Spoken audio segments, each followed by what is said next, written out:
Pois é, Lupe. Du comeu o seu, agora comeu o dele, porque você tá no dele e você se acha, né? Mas é encrenqueiro esse Lupe. Olha o corpo dele cheio de ração. Eco, meu Deus. A baba de um vai pro outro e não tem mais nada no outro, gente. Vejam bem. Ele comeu tudo. Agora tá a briga aqui, ó.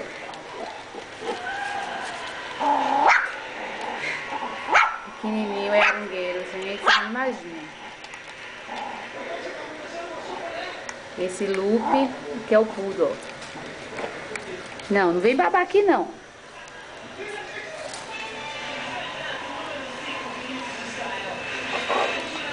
Ele é pequenininho, mas controla a situação. Tá vendo? Desse jeito, ó. Ele entra pra dentro para no outro não comer.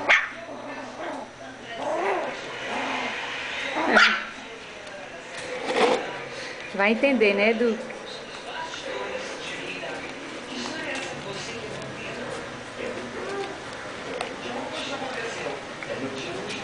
Ele roda, roda, roda, pra ver se pega um pouquinho mais de comida, mas ele é guloso mesmo, gente. Não tem nada ali.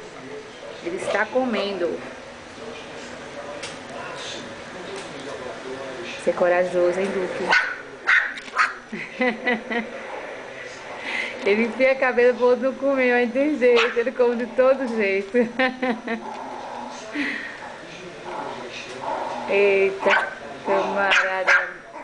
Não tem tamanho, mas é encrenqueiro. Encrenqueiro. Essa é a novela de hoje, gente. A briga e a guerra pela ração. Parou.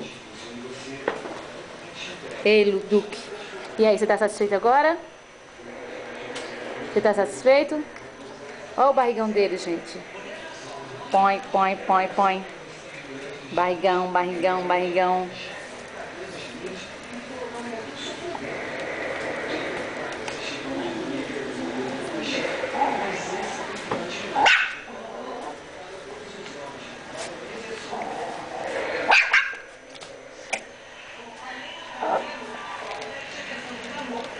Vamos ver a guerra aqui. Quem come a ração.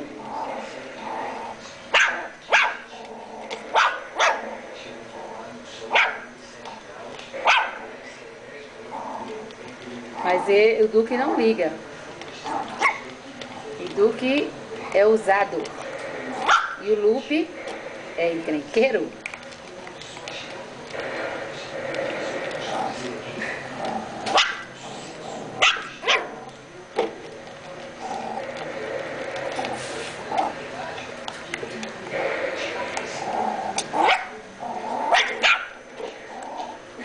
Haja briga.